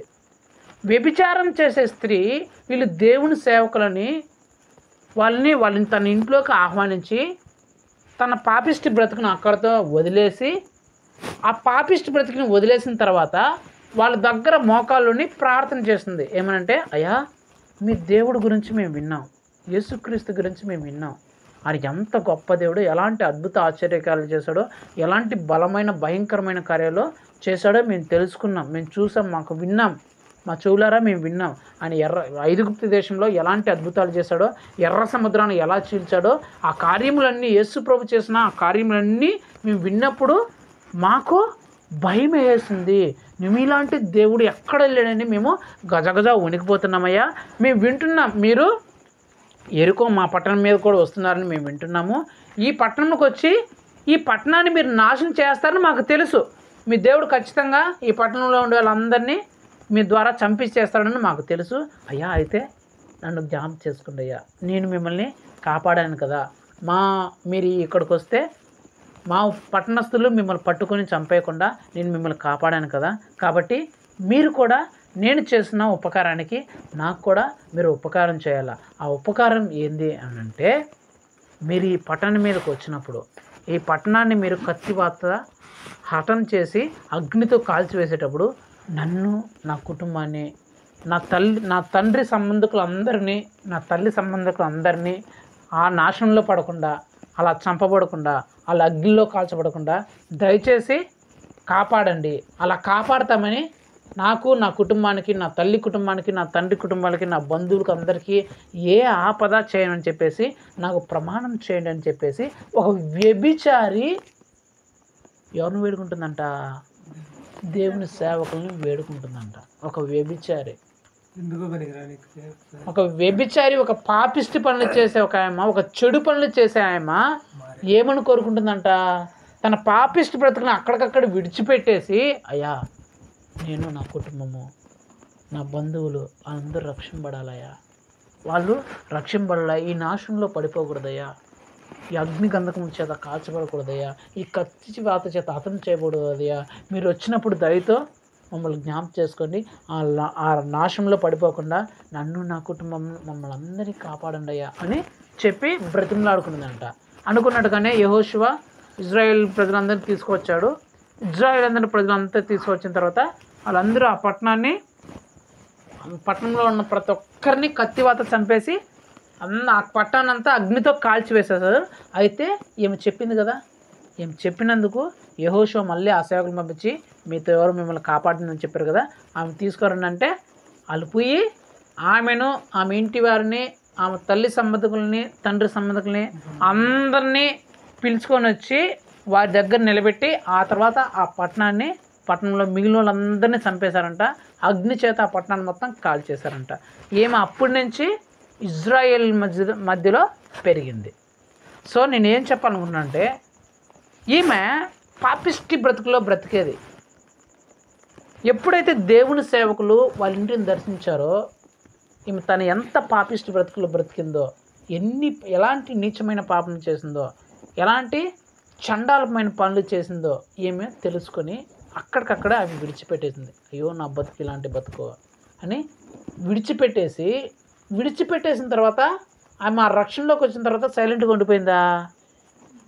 అలాగా రక్షణలో లేకుండా అలాంటి బ్రతుకులో ఉన్న తన కుటుంబాలంతటినీ దేవుని దగ్గరకు సమకూర్చింది. అలాంటి పాపిష్టి బ్రతుకులో ఉండే, అలాంటి నీచమైన స్థితిలో ఉండే, అలాంటి చెడు పనులు చేసే తన కుటుంబంలో ఉండేవాళ్ళు, తన బంధువుల్లో ఉండేవాళ్ళని, తన రక్త సంబంధికుల్లో ఉండేవాళ్ళని, తమ ఇరుగు పొరుగు ఉండే వాళ్ళందరినీ దేవుని దగ్గరికి సమకూర్చిందంట. అంటే అనేక ఆత్మల్ని దేవుని దగ్గరికి సమకూర్చింది ఆమె. ఆ నాశనంలో పడిపోకుండా, ఆ కత్తి చేత హతము కాకుండా, ఆ అగ్నిలో కాల్చబడకుండా అనేక మందిని దేవుని యొద్దకి సమకూర్చింది. సమకూర్చబడడం వల్ల ఏమైంది? ఈమె కుటుంబం వారు ఆ నాశనంలో పడకుండా కాపాడబడ్డారు. నెంబర్ 1 కదా. నెంబర్ 2 ఈమెవరు? వ్యభిచారి. సపోజు ఎవరమ్మైనా ఒకవేళ వ్యభిచారి అయింది అనుకుందాం, ఆమెకు పిల్లలు పుట్టినారు అనుకుందాం. ఆ పిల్లలు ఎవరైనా వాళ్ళ అమ్మను చూసి మా అమ్మ వ్యభిచారి అని చెప్పుకోగలరా? ఎవరైనా చెప్పగలరా? వాళ్ళ అమ్మ ఒకవేళ వ్యభిచారే చేసింది అనుకుందాం, పిల్లలు చెప్తారా? చెప్పాలంటే వాళ్ళు ఎంత గిల్టీగా ఫీల్ అవుతారు. రే మీ అమ్మ గురించి చెప్పరా అంటే చెప్పలేను కదా. ఆమె ఎంత వ్యభిచారం చేసినా చెప్పలేను నేను. ఎట్లా నేను చెప్పుకుంటాను వ్యభిచారి అని? మా అమ్మ పేరు అసలు ఆమె పేరు నేను అసలు చెప్పను. ఆమె అలాంటి బతికింది, ఆమె అసలు నా దృష్టిలో అమ్మే కాదు అంటామా లేదా? ఎవడైనా ఎంత వ్యభిచారం చేసినా ఆమె నేను అమ్మ అంటాను. చచ్చ అసలు నేను అసలు అమ్మనే పిలవను అని అంటారు లేదా ఎవరైనా? కదా అంటారు కదా. యేసు ప్రభు వారిని, అయ్యా మీ తల్లుల లిస్టు చెప్పయ్యా అంటే తండ్రులు అందరి గురించి రాస్తూ తల్లులు మాత్రం 4 పెట్టారంట. ఆ తల్లిలో పేరు రాశాడంట, రాహాబ్ అనే ఆమెకు నేను పుట్టానని. హల్లెలూయా. ఎక్కడికి వచ్చింది ఈమె స్థాయి? వ్యభిచారి నుంచి యేసు ప్రభువే మీ అమ్మ వాళ్ళ లిస్టు చెప్పే యేసయ్యా అంటే మా అమ్మ రాహాబు అని చెప్పాడంట. అది ఆమె రేంజ్కి వచ్చింది. కారణం ఏంటి? ఒక్కటే కారణం. ఒక వ్యభిచారిని యేసు ప్రభువే ఈమె నా తల్లి అని చెప్పాడు అంటే, ఒక వ్యభిచారిని చూసి ఈమె మా అమ్మ అని గర్వంగా యేసు ప్రభు చెప్పాడంటే, మీరు యేసుక్రీస్తు వంశాలన్నీ చదివితే అందులో అందరి గురించి పురుషుల గురించే రాయబడి ఉంటుంది. అబ్రహాము, ఆదాము, హామును, షేమును, సాబెత్ కరును, దావీదు కరును, ఇట్లా తండ్రుల పేర్లే రాయబడి ఉంటుంది, మగవాళ్ళ పేర్లే రాయబడి ఉంటుంది. కానీ 4 పేర్లు మాత్రమే ఆడవాళ్ళ పేర్లు రాయబడి ఉంటుంది. 4. ఆ 4లో ఒక ఆమె ఈ రాహాబ్ అనే వేశ్య. అంటే ఆమె స్థాయి చూడండి. యేసు ప్రభు రాహాబ్ అనే పేరు రాసుకోవాల్సిన పనిలే కదా. మనలాగా ఎట్లా వ్యభిచారిని మనం పేరు పిలిపించుకుంటే ఎట్లా వ్యభిచారం అంటే ఎట్లా మనకు పరుగు పోతుంది అని అనుకోవచ్చు కదా యేసు ప్రభు. కానీ గర్వంగా రాపించాడంటే రాహాబ్ అనే పేరు రాయరా. మా తల్లుల లిస్టులో ఎవరు పేరు రాయంటే రాహాబ్ అని పేరు పెట్టాడంట.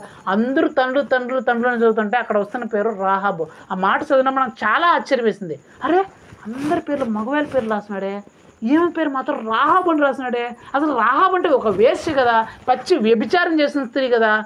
ఎంత నీచమైన పనులు చేసి ఉంటుంది. ఒక డబ్బుల కోసం, ఒక 500 కోసం, 1000 రూపాయల కోసం ఎంత నీచానికి తెగి ఉంటుంది.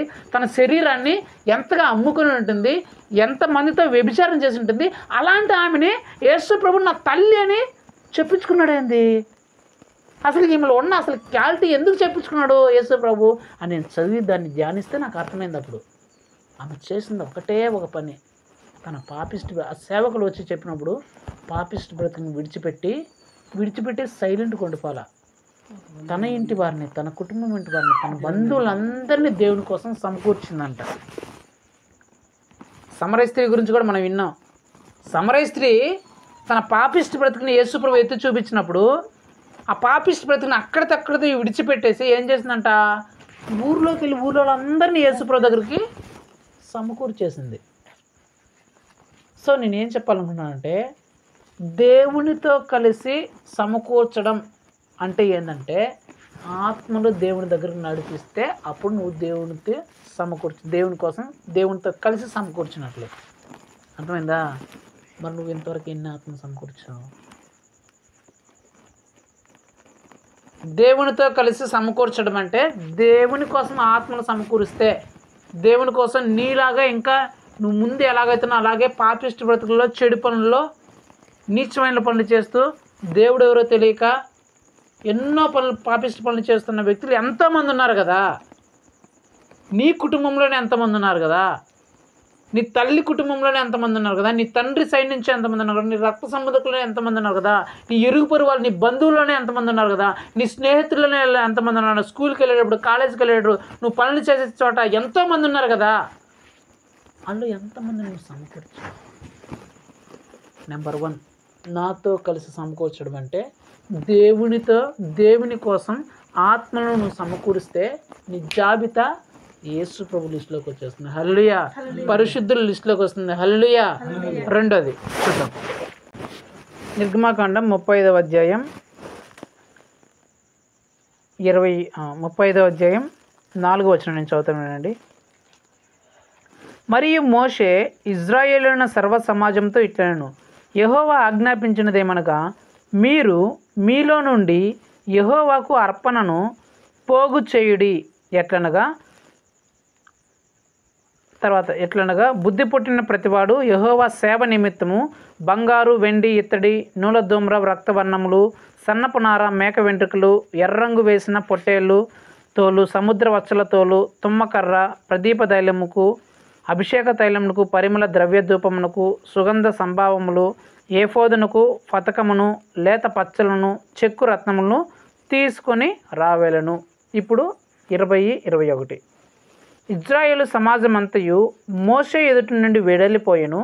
తరువాత ఎవని హృదయం వాని రేపెనో, ఎవని మనస్సు వాని ప్రేరేపించునో వారందరూ వచ్చి ప్రత్యక్ష గుడారం యొక్క పని కొరకును, దాని సమస్త సేవ కొరకును, ప్రతిష్ఠ వస్త్రములను కొరకును యెహోవాకు అర్పణమును తెచ్చిరి. స్త్రీలు కానీ పురుషులు కానీ ఎవరెవరు హృదయములు వారిని ప్రేరేపించిరో వారందరూ యెహోవాకు బంగారు అర్పించిన ప్రతివాడును, మొక్కరలను, పోగులను, ఉంగరములను, తావలములను, సమస్త విధమైన బంగారు వస్తువులు తెచ్చిరి. 36వ అధ్యాయం 3వ వచనం. ఆ పని చేయుడి అయిన వారు పరిశుద్ధ స్థలం యొక్క సేవ కొరకు ఇజ్రాయేలీయులు తెచ్చిన అర్పణములన్నిటినీ మోషే యొద్ద నుండి తీసుకొనిరి. అయినను ఇజ్రాయేలీయులు ఇంకా ప్రతి ఉదయమున మనఃపూర్వకంగా అర్పణములను అతని యొద్దకి తెచ్చుచుండిరి.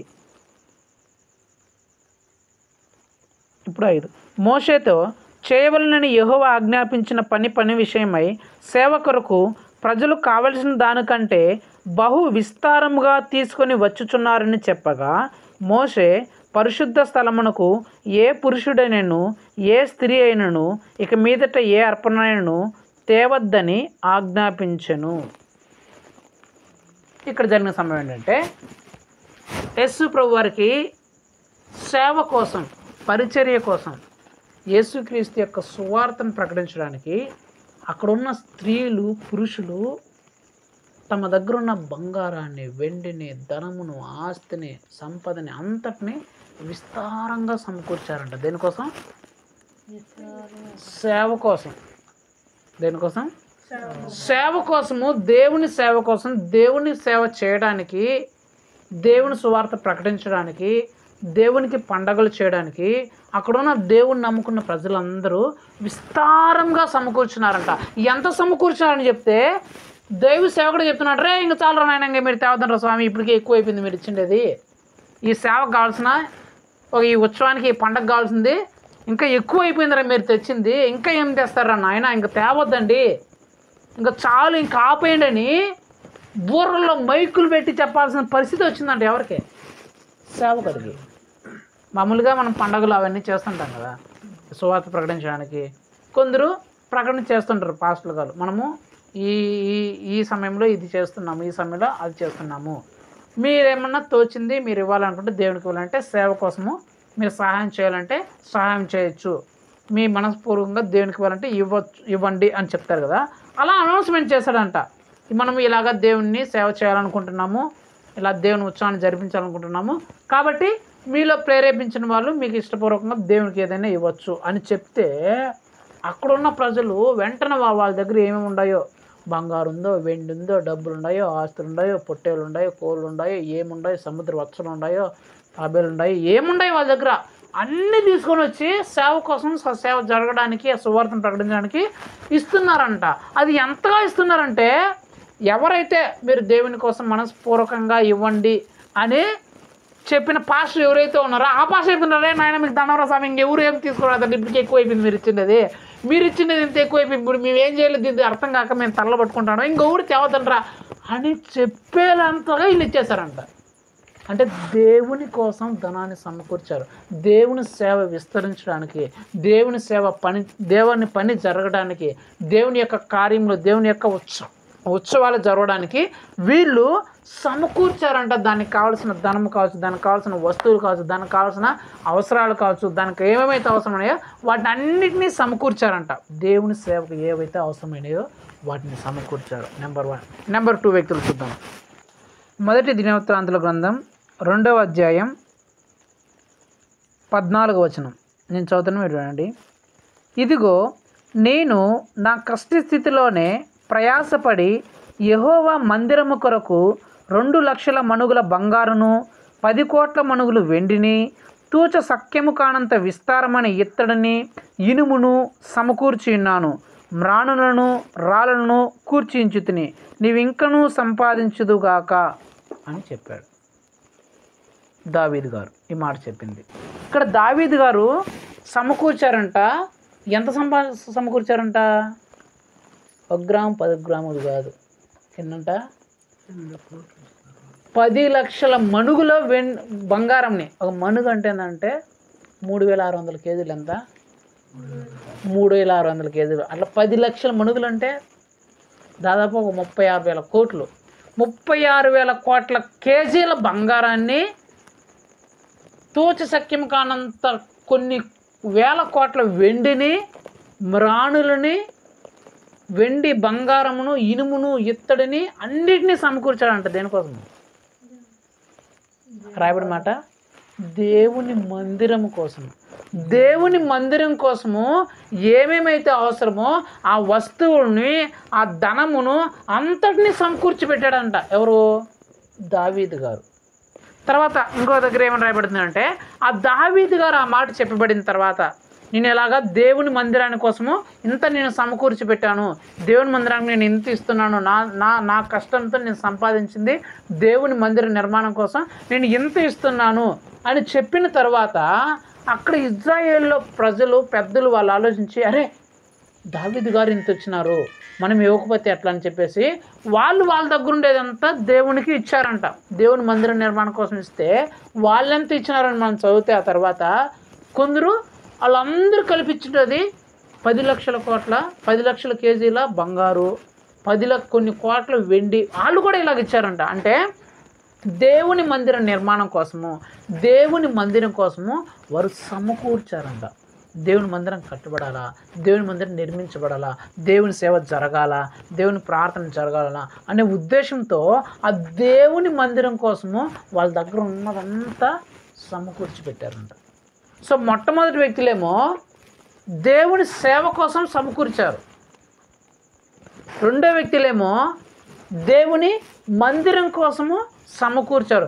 ఎంతగా సమకూర్చారంటే అయ్యి బాబోయ్ ఇంక వద్దురా అన్నంతగా సమకూర్చారంటే ఎవరు? సేవ కోసం సమకూర్చిన వాళ్ళు. వీళ్ళు ఎంతగా సమకూర్చున్నారంటే అక్కడ ఆ సొలొమోను గారికి అది ఎంత వచ్చిందో లెక్క పెట్టడమే కష్టం అయిపోయిందంట. అరే బాబు ఇది తోచడానికి ఇంకా మా వల్ల కావట్లేదురా, మీరు ఎవరు తేవద్దనరా అన్నంతగా కష్టమైపోయిందంట. అక్కడ రాయబడి ఉంటుంది ఆ మాట. చూడండి ఆ మాట నేను చదివిస్తాను.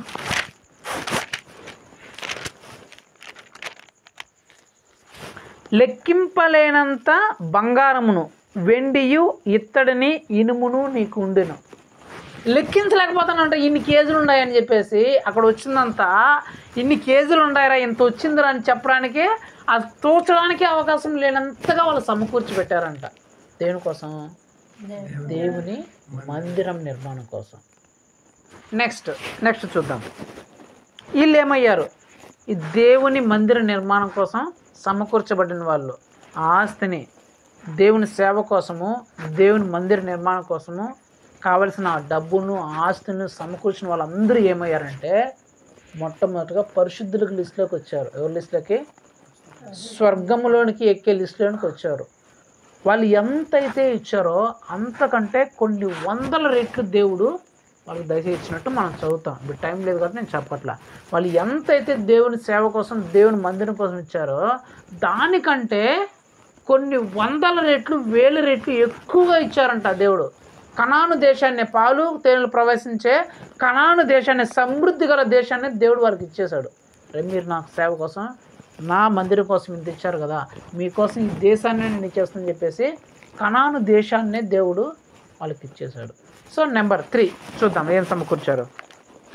2వ రాజుల గ్రంథం 4వ అధ్యాయం 8వ వచనం. ఒక దినమందు ఎలీషా షూనేము పట్టణముకు పోగా అచ్చట గనురాలైన ఒక స్త్రీ భోజనముకు రమ్మని అతన్ని బలవంతం చేసిన గనుక అతడు ఆ మార్గమును వచ్చినప్పుడల్లా ఆమె ఇంట భోజనం చేయొచ్చు వచ్చెను. కాగా ఆమె తన పెనిమిటిని చూచి, మన యొద్దకు వచ్చిపోవచ్చున్నవాడు భక్తిగల దైవజనుడని నేను ఎరుగుదును. కావున మనం అతనికి గోడ మీద ఒక చిన్న గది కట్టించి అందులో అతని కొరకు మంచము, బల్ల, పీఠ దీపము, స్తంభం ఉంచెదము. అతడు మన యొద్దకు వచ్చినప్పుడల్లా అందులో బస చేయవచ్చునని చెప్పాను. సో ఇక్కడ ఏం జరిగిందంటే ఆ ఊరికి ఒక సేవకుడు వస్తున్నాడు. ఒక సేవకుడు వస్తూ పోతుంటే ఆ ఊరిలో ఉన్న ఒక ఆమె, అరే ఈయన గొప్ప దైవ సేవకుల్లో ఉన్నాడు కాబట్టి ఈయన మన ఇంటికి పిలుచుకొని పోయి ప్రార్థన చేయించుకుందని చెప్పేసి వాళ్ళ ఇంటికి వెళ్ళి ప్రార్థన చేయించుకుంది. ప్రార్థన చేయించుకున్న తర్వాత, అయ్యా నువ్వు మా ఇంట్లోనే అన్నం తినయ్యా, ఇక్కడికి వచ్చినప్పుడల్లా మా ఇంట్లో నువ్వు భోజనం చేయాలయ్యా తప్పకుండా అని చెప్తే ఆ పాస్టర్ గారు వాళ్ళ ఇంటికి వచ్చినప్పుడల్లా అక్కడ భోజనం చేస్తూ ఉండేవాడు. ఆ ఊరికి వచ్చినప్పుడల్లా అక్కడ భోజనం చేస్తూ వెళ్ళిపోయాడు. ఆ ఇంటికి వచ్చేది, భోజనం చేసేది, మళ్ళీ ఆయన సువార్త మీద వెళ్ళిపోయేలా అలా చేస్తుండాడు.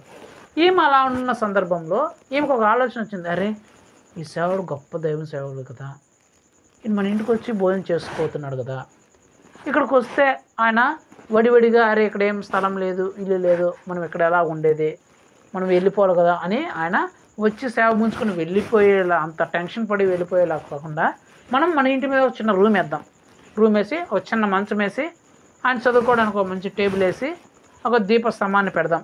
ఆయన ఇక్కడికి వచ్చినప్పుడల్లా వాకింగ్ చెప్పేస్తారు, ఇక్కడ భోజనం చేస్తాడు, ట్రస్ట్ తీసుకొని పైన పోయి పడుకుంటాడు. ఆయన ఎంతసేపు కావాలంటే పైన పడుకొని నిద్రపోయి తర్వాత వాకింగ్ చదువుకొని ప్రార్థన చేసుకొని ఆయనకు అవకాశంగా ఉంటుందని చెప్పేసి ఏమేం చేసిందంట, ఆ దేవుని సేవకుడికి ఏమేమైతే అవసరమో వాటన్నిటినీ సమకూర్చిందంట. నేనేం చెప్పాలనుకున్నా అంటే ఈమె సేవకు యొక్క అవసరాలు తెలుసుకొని సేవకుడు ఏమేమి కావాలో తెలుసుకొని సేవకుడు ఈమెతో ఏమి చెప్పకపోయినా నా కోసం రూమ్ కట్టించమ్మా, నా కోసం మంచం వేయమ్మా, నా కోసం టేబుల్ పెట్టమ్మా, నా కోసం నాకు నేను వచ్చిన ప్రతిసారి భోజనం పెట్టమ్మా అని చెప్పకుండా, ఆయన చెప్పకపోయినా కూడా ఈమె సేవకుడి యొక్క అవసరాలు తెలుసుకొని ఈమె ఆ సేవకుడి యొక్క అవసరాలన్నీ సమకూర్చిందంట. ఎప్పుడైతే ఈ సేవకుడి యొక్క అవసరాలన్నీ ఆమె సమకూర్చిందో ఈమె జీవితంలో ఏం జరిగిందంటే ఈమెకు ఆస్తి అంతస్తు అన్నీ ఉన్నాయి, కానీ పెళ్ళి ఎన్నో సంవత్సరాలైనా బిడ్డలు లేరు. ఏం లేరు? బిడ్డలు లేరు. ఎన్నో సంవత్సరాలు అనేది ఎక్కడెక్కడో తిరిగింది, ఏమేమో చేస్తుంది, కానీ బిడ్డలు పుట్ల. ఎన్నో హాస్పిటల్ తిరిగింది, ఎన్నో ఆయుర్వేదిక్ మెడిసిన్లు వాడింది, పెద్ద పెద్ద డాక్టర్లు చూపించింది, మంత్రాలు తంత్రాలు శాతబళ్ళు అవి ఇవి మొత్తం వాడేసింది, కానీ బిడ్డలు లేరు. కానీ ఎప్పుడైతే ఇవన్నీ సమకూర్చిందో సేవకుడు ఒకరోజు ఆయన అడిగినాడు, అమ్మా ఇంత శ్రద్ధ కలిగి నువ్వు, నేను దేవుని సేవకుడిని ఇంత శ్రద్ధ కలిగి నా మీద ఎంత శ్రద్ధ చూపించావు కదా, ఇన్ని సమకూర్చి పెట్టావు కదా, అసలు నీకు ఏం కావాలమ్మా అని అడిగితే ఆమె చెప్తుందయ్యా నాకు బిడ్డలు లేరయ్యా అని చెప్తే వెంటనే సేవకుడమ్మా నువ్వు దేవుని సేవకుడు ఇంత శ్రద్ధతో అన్నీ సమకూర్చావు కాబట్టి వచ్చే సంవత్సరం నీకు బిడ్డ ఉంటాడు చూడు అని చెప్పాడంట ఆ సేవకుడు. వచ్చే సంవత్సరం ఆమె చేతిలోకి బిడ్డ పుట్టేసాడంట. హల్లెలూయా. నేనేం చెప్పాలనుకున్నానంటే ఈమె సేవకుని యొక్క అవసరాలు సేవకుడు చెప్పకపోయినా సరే ఈమె తెలుసుకొని సమకూర్చింది. ఎప్పుడైతే సమకూర్చిందో ఎన్నో సంవత్సరాలుగా ఎంత కష్టపడినా ఎంత ప్రయాసపడినా ఆమెకు దొరకనిది దేవుడు ఆమెకు ఇచ్చేశాడు. అర్థమైంది నేనేం చెప్పాను? మొట్టమొదటి వ్యక్తులు దేవుని కోసము ఆత్మలను సమకూర్చారు, తమ కుటుంబాలని రక్షించుకున్నారు. రెండో వ్యక్తులు దేవుని సేవ కోసము దేవుని మందిరం కోసము ధనాన్ని వస్తువుల్ని రకరకాల వాటిని సమకూర్చారు. వాళ్ళు పరిశుద్ధుల లిస్టులో ఎక్కారు. తర్వాత పరిశుద్ధుల లిస్టులో ఎక్కడం కాకుండా పరలోకాన్ని సంపాదించుకున్నారు. దేవుని కోసం ఎంతైతే సమకూర్చారో దానికంటే కొన్ని వేల రెట్లు పొందుకున్నారు. ఇప్పుడు వీళ్ళు కూడా ఉన్నారు, వీళ్ళు కూడా సమకూరుస్తున్నారు లేదా? వాళ్ళు ఒక చిన్న హుండీ పెట్టుకున్నారు. హుండీ పెట్టుకొని ప్రతి నెల ఆమె ఎంత వస్తుంది మనకి పెన్షన్? 4,000 పెన్షన్ వస్తే ప్రతి నెల 1,000 రూపాయలు చేసి దాంట్లో వేస్తుందంట ఆ హుండీలో. ఈ పిల్లోళ్ళు వాళ్ళమ్మ 20 రూపాయలు ఇస్తే 20 రూపాయలలో 10 రూపాయలు తినేసి 10 రూపాయలు హుండీలు వేస్తారంట.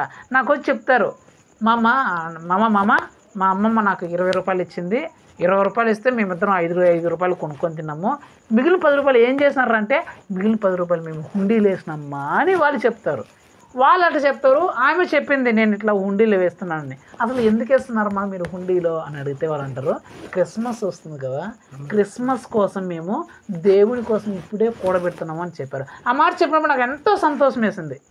ఆహా వీళ్ళు చూడు ఎంత మంచి బుద్ధి కలిగి దేవుని కోసము ఒక హుండీ పెట్టుకొని ఆయనకు వచ్చేది 4,000, విధురాలుగా 4,000 వస్తున్నా పని చేసుకుంటున్నా ఆ 4,000లోనే ఒక 1,000 రూపాయలు చేసి దేవుని హుండీలో వేస్తుంది. చిన్నపిల్లలకి ఒక 10 రూపాయలు ఇచ్చానుకో వాళ్ళు ఉండిస్తారు, దాన్ని తినేస్తారు. తినేసి ఇంకా అడుగుతారు మాకు చాక్లెట్ కావాలా, మాకు బిస్కెట్ కావాలా, అలాంటి వాళ్ళు మాకు ఇంకా చాక్లెట్ కావాలి, ఇలా ఇంకా డబ్బులేండి అని అడుగుతారు. ఎవరు? చిన్నపిల్లలు. కానీ ఆ చిన్న బిడ్డలు 20 రూపాయలు ఇస్తే 5 రూపాయలు వాళ్ళు కొనుక్కొని 10 రూపాయలు దేవుని కోసము అక్కడ వేస్తున్నారంట. నాకు అది తెలిసినప్పుడు ఎంత సంతోషం వేస్తుందో. వీళ్ళు చిన్న వయసులోనే ఈ వయసులోనే వీళ్ళు దేవుని కోసం ఎంతగా ప్రయాసపడు ఎంతగా సమకూరుస్తున్నారని చాలా చాలా సంతోషం వేస్తుంది. నేను వాళ్ళు చూసినప్పుడు చాలా మెచ్చుకున్నా. వాళ్ళ కుటుంబంలో కానీ వాళ్ళ జీవితంలో కానీ దేవుడు దేనికి లోటు చేయబడడం గల కారణం అదే. ఏంటి? వాళ్ళు దేవుని కోసం సమకూరుస్తున్నారు. వాళ్ళు వేసేది 10 రూపాయలే కావచ్చు, వాళ్ళు వేసేది 10 రూపాయలే కావచ్చు. ఆదివారం వచ్చినా 100 రూపాయలు మీరు తింటున్నారు లేదమ్మా? ఎట్లా తింటున్నారు? దేవుడు వాళ్ళకి ఇస్తున్నాడు. ఎందుకు ఇస్తున్నాడు? దేవుని కోసం వాళ్ళు సమకూర్చారు కాబట్టి.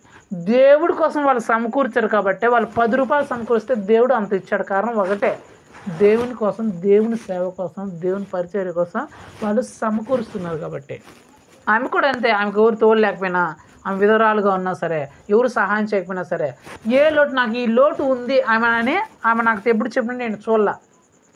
ఈ లోటు నాకుంది, ఈ అవసరం నాకుందని ఎప్పుడు నా దగ్గరకు వచ్చి ప్రభు ఈ లోటు కోసం, ఈ అవసరం కోసం ప్రార్థన చేయండి అని చెప్పాలా. ఎందుకంటే దేవుడు ఏ లోటు వచ్చినా, ఏ అవసరం వచ్చినా ఆ అవసరాలన్నీ, లోట్లన్నీ తీర్చినాడు. కారణం ఏంటి? దేవుని కోసం ఆయన సమకూర్చింది కాబట్టి దాన్ని దేవుడు జ్ఞాపకం చేసుకున్నాడు.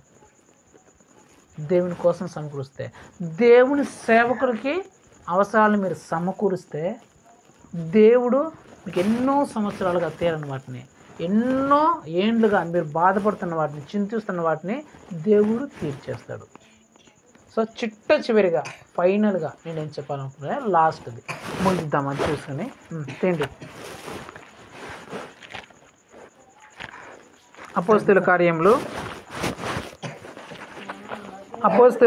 14వ అధ్యాయం 17 నుంచి నేను చదువుతాను చూడండి. లుస్త్రాలో బలహీన పాదములు గల ఒకడుండెను. అతడు పుట్టినది మొదలుకొని కుంటివాడై ఎన్నడూనూ నడవలేక కూర్చుండి ఉండివాడు. అతడు పౌలు మాటలాడట వినెను.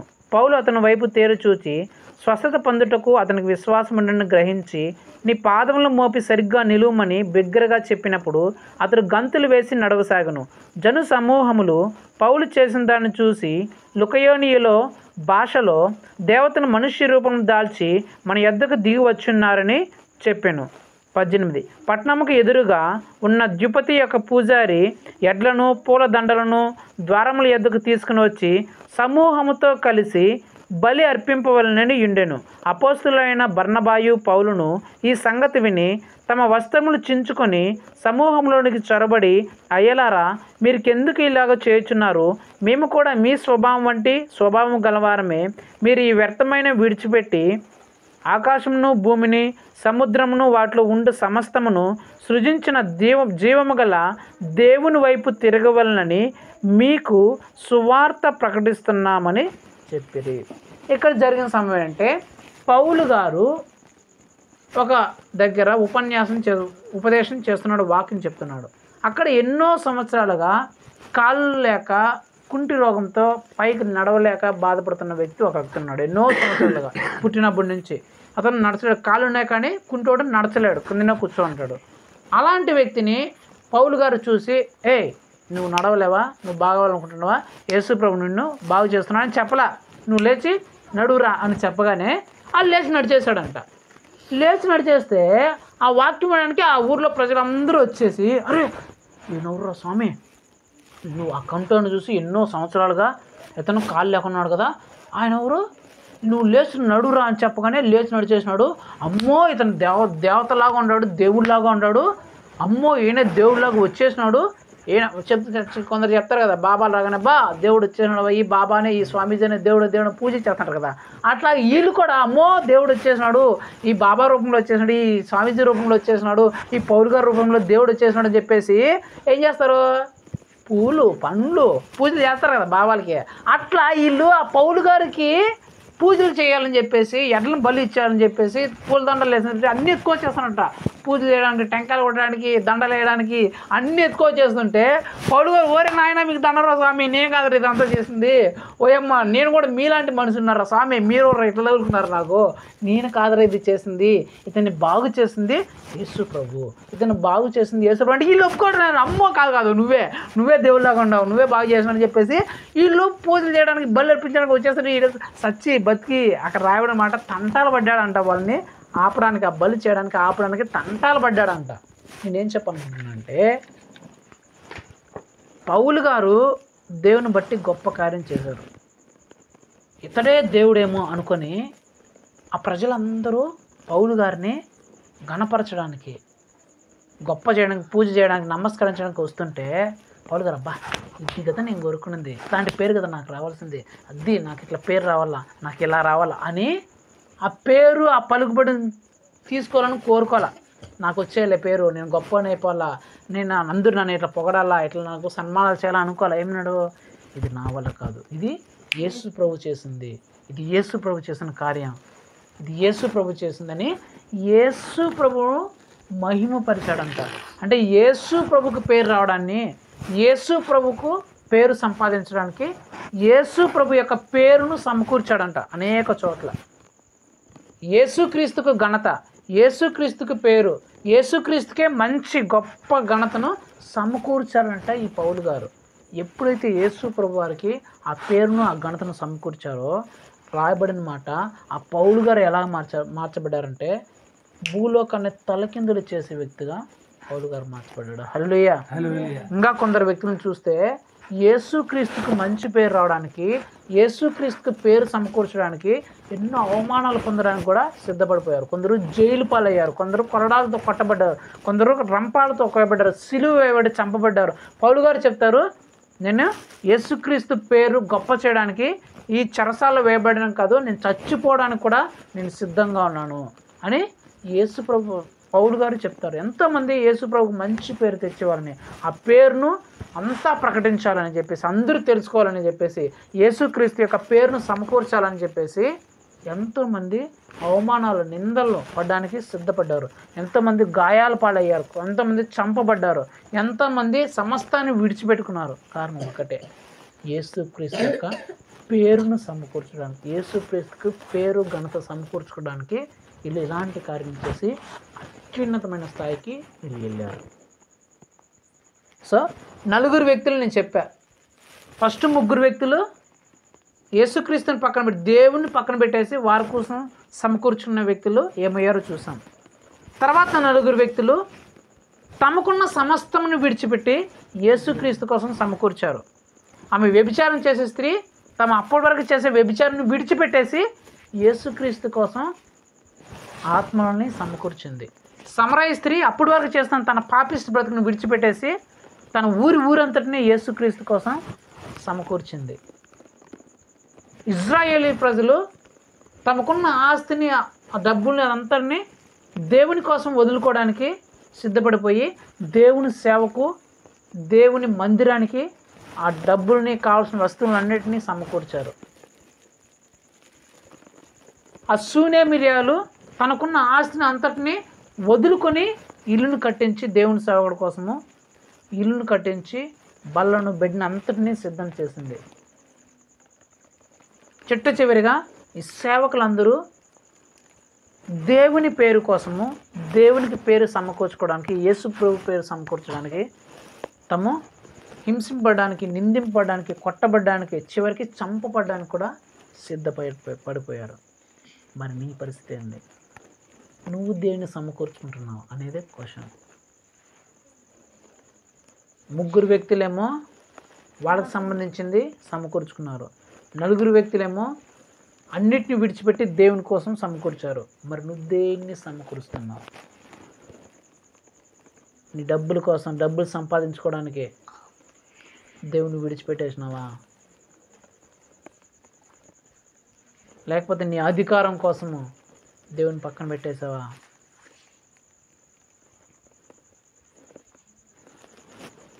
లేకపోతే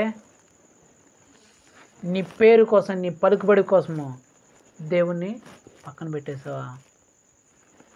లేకపోతే దేవుని కోసం నీ పాపిష్టి పనులన్నిటి పక్కన పెట్టేసి ప్రజలందరినీ దేవుని రక్షణలోకి నడిపిస్తున్నావా? సువార్తను ప్రకటించావా? దేవుని సేవ కోసం, దేవుని మందిరం కోసం నువ్వేమైనా సమకూర్చావా? దేవుని సేవకుల అవసరాలని నువ్వేమైనా సమకూర్చావా? చిట్ట చివరిగా దేవునికి గొప్ప పేరు తీసుకురావడానికి నువ్వేమైనా చేసి సమకూర్చావా? నువ్వే ఆలోచించుకో, నువ్వే ప్రశ్నించుకో. నేను అసలు దేన్ని సమకూర్చుతున్నాను? దేన్ని ఇన్ని రోజులు సమకూర్చాను? నా కోసమే సమకూర్చుకున్నానా? లేదా దేవుని కోసం నేనేమైనా సమకూర్చానా? ఆలోచించుకోవాలా. దేవుని కోసం నేనేమో కనీసం ఒక్క ఆత్మనన్నా నా కుటుంబంలో కానీ, నా తల్లి కుటుంబంలో కానీ, నా బంధువుల కుటుంబంలో కానీ, ఇరుగు పొరుగు కుటుంబంలో కనీసం ఒక్కరినైనా నేను దేవునిలోకి నడిపించానా? ఒక్క ఆత్మనైనా దేవునిలోకి సమకూర్చానా? దేవుని సేవ కోసం కానీ, దేవుని మందిరం కోసం కానీ ఏమైనా నేను సమకూర్చానా? దేవుని సేవకుల యొక్క అవసరాలు తీర్చడానికి ఏమైనా ఒక్క అవసరమైన దేవుని సేవకుల అవసరం నేను తీర్చానా? దేవునికి గొప్ప పేరు రావడానికి ఒక చిన్న శ్రమైన నేను అనుభవించానా అనేది నువ్వు ఆలోచించుకోవాలి. అలా ఆలోచించుకొని నువ్వు అసలు దేన్ని సమకూర్చుకున్నావో ఈ రాత్రికాల సమయంలో ఆలోచించుకొని, పరీక్షించుకొని దేవునితో కలిసి సమకూర్చబడి నేను చెదరగొట్టేవాడిని కాదు, దేవుని కోసం దేవునితో కలిసి సమకూర్చేవాడిని అనే పేరును సంపాదించుకోవాలని ప్రార్థన చేస్తున్నాను. కళ్ళు మూసుకొని ప్రార్థన చేస్తున్నాం. మహోన్నతుడ, సర్వోన్నతుడ, సర్వశక్తిగల దైవాయస్య అని బలమైన ఘనమైన శ్రేష్టమైన నామం బట్టి నీ స్తోత్రం చెల్లిస్తున్నాం ప్రభా. ఈ రాత్రికాల సమయం తండ్రి మీరు మాతో మాట్లాడిన మాటలను బట్టి మీకు స్తోత్రం చెల్లిస్తున్నాం తండ్రి. ఇదిగోనైనా ప్రభా, నాతో కలిసి సమకూర్చిన వాడు చెదరగొట్టువాడు అని మీరు చెప్పినారు తండ్రి. అవును ప్రభా, మేము ఏం సమకూరుస్తున్నామో, దేన్ని సమకూరుస్తున్నామో, ఎవరి కోసం సమకూరుస్తున్నామో మేము తెలుసుకోవాలయ్యా. మేము వింటున్నాం తండ్రి. ఇదిగోనైనా ప్రభా, ఆ రైతు నాయన, ఆ వ్యవసాయకుడు తండ్రి, నీ ఎడల ధనవంతుడు కాకుండా నేను విడిచిపెట్టినైనా డబ్బులను ఆస్తుల్ని సంపాదించుకొని తన ప్రాణాన్ని పోగొట్టుకున్నాడయ్యా.